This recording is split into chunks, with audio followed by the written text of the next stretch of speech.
Saudara-saudariku yang terkasih dalam Kristus, selamat bertemu kembali dalam kutipan Injil dan renungan harian pada hari ini.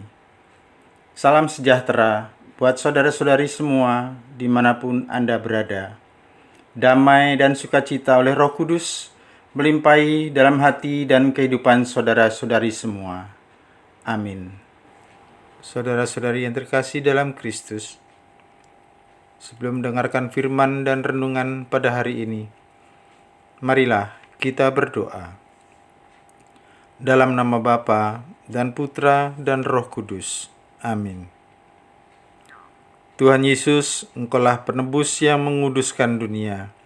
Pandanglah hamba-hambamu yang berhimpun di sini untuk memuji Dikau.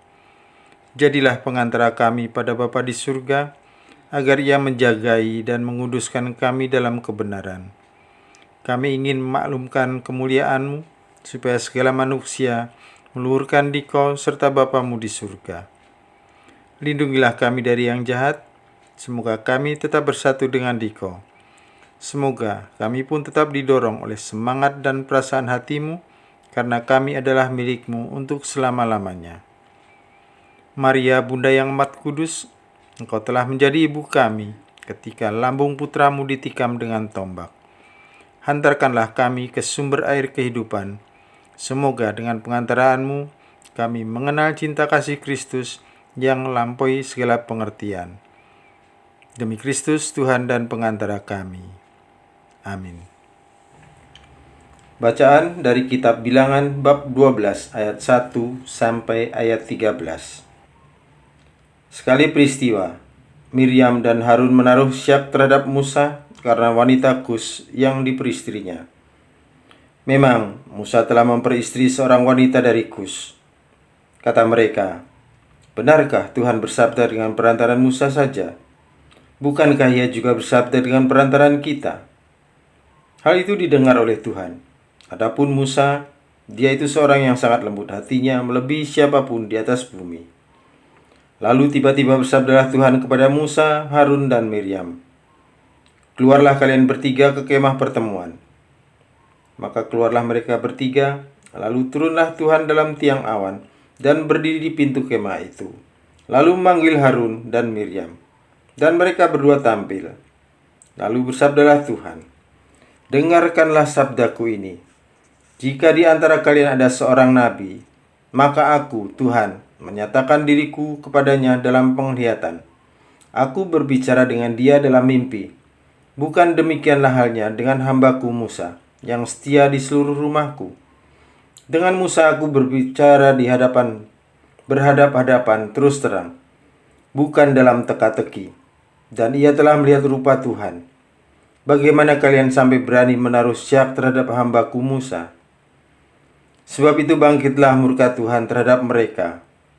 Tuhan meninggalkan tempat itu, dan tiang awan naik dari atas kemah. Pada saat itu Miriam tampak kena penyakit kusta. Kulitnya menjadi putih seperti salju. Ketika Harun menoleh kepadanya, tampaklah olehnya bahwa Miriam telah terkena kusta.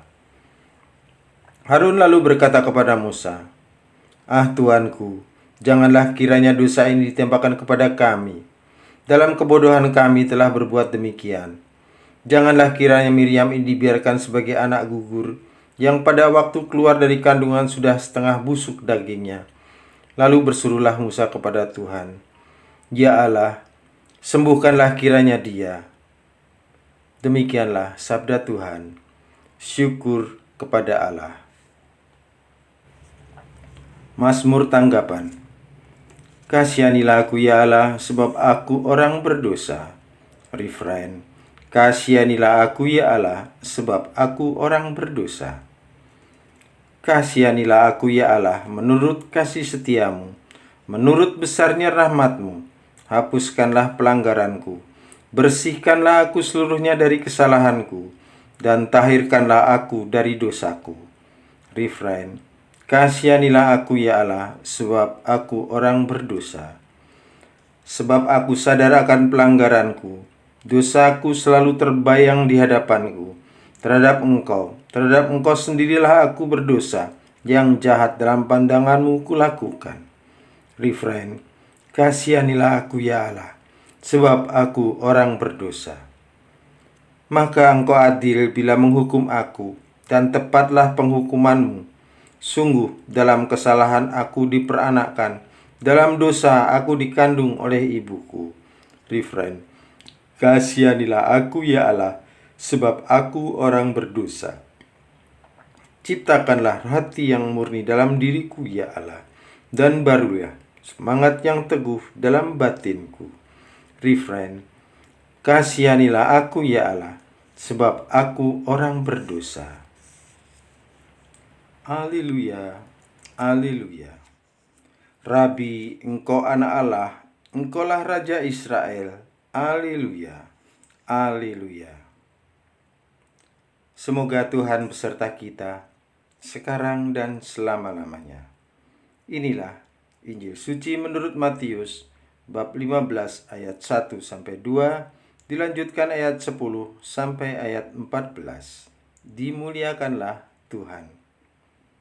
Sekali peristiwa datanglah kepada Yesus beberapa orang Farisi dan ahli Taurat dari Yerusalem. Mereka berkata, "Mengapa murid-muridmu melanggar adat istiadat nenek moyang? Mereka tidak membasuh tangan sebelum makan."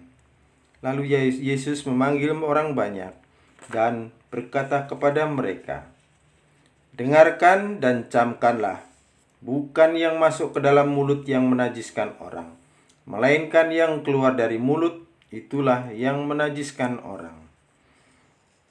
Maka datanglah para murid dan bertanya kepada Yesus, "Tahukah engkau bahwa perkataanmu itu telah menjadi batu sandungan bagi orang Farisi?" Tetapi Yesus menjawab, "Setiap tanaman yang tidak ditanam oleh Bapa-Ku di surga akan dicabut sampai akar-akarnya. Biarkanlah mereka itu. Mereka itu orang buta yang menuntun orang buta. Jika orang buta menuntun orang buta, pasti keduanya jatuh ke dalam lubang." Demikianlah sabda Tuhan. Terpujilah Kristus. Saudara-saudari yang terkasih dalam Kristus, salam damai sejahtera bagi kita semua. Saudara-saudari yang terkasih, kita semua pasti tidak asing lagi dengan bacaan Injil hari ini, yaitu tentang perumpamaan seorang penabur. Kita percaya dan kita yakini Allah adalah penabur benih yang baik, sementara iblis adalah penabur benih yang tidak baik. Setelah mendengarkan Injil kali ini,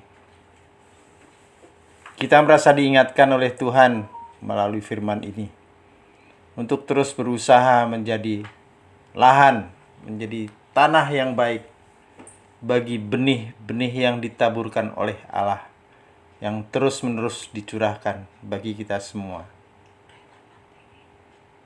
Memang tidaklah mudah untuk menjadi tanah yang baik atau lahan yang baik. Namun jika kita mau terus berusaha dan selalu mengandalkan Tuhan dalam usaha kita, maka kita pun akhirnya bisa menjadi lahan dan tanah yang baik bagi benih firman-firman Tuhan, bagi benih yang ditaburkan Allah, bagi benih yang baik. Perlu diingat, ketika kita berusaha menjadi tanah yang baik, saat itu kita sungguh sangat merindukan hidup di jalan kebenaran Tuhan. Kita pun mulai mengikuti retret atau acara rohani yang diadakan oleh komunitas-komunitas yang ada. Dan saat setelah mengikuti acara-acara tersebut, kita begitu bersemangat sekali dalam mewartakan firman Tuhan. Namun, hal tersebut tidak bertahan lama. Mengapa?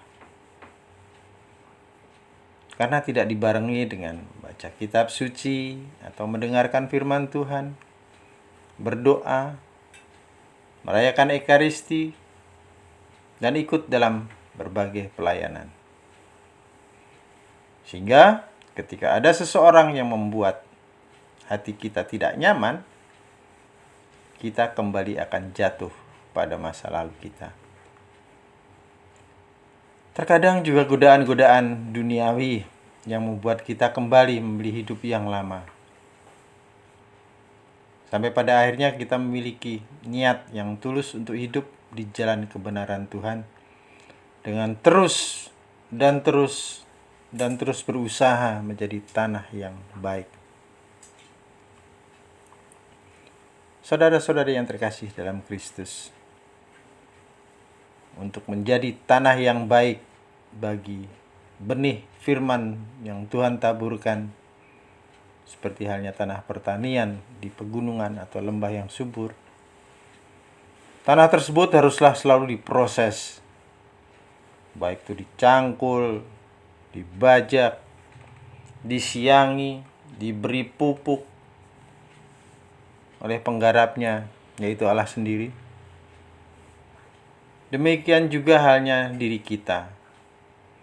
Jika ingin menjadi tanah dan lahan yang baik bagi benih-benih firman-Nya, maka sang penabur akan selalu memperbaiki, menggarap, membajak kita.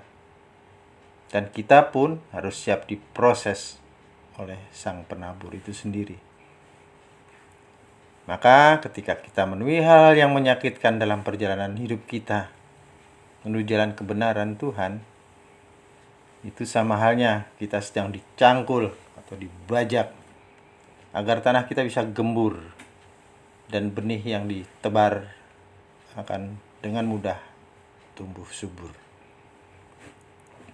Kita pun harus rajin memberi pupuk dengan membaca kitab suci, mendengarkan firman-firman Tuhan, berdoa baik pribadi maupun dalam komunitas-komunitas, merayakan Ekaristi, melakukan pelayanan, agar benih yang ditanam dalam diri kita pun dapat tumbuh subur dan berbuah berkali-kali lipat banyaknya.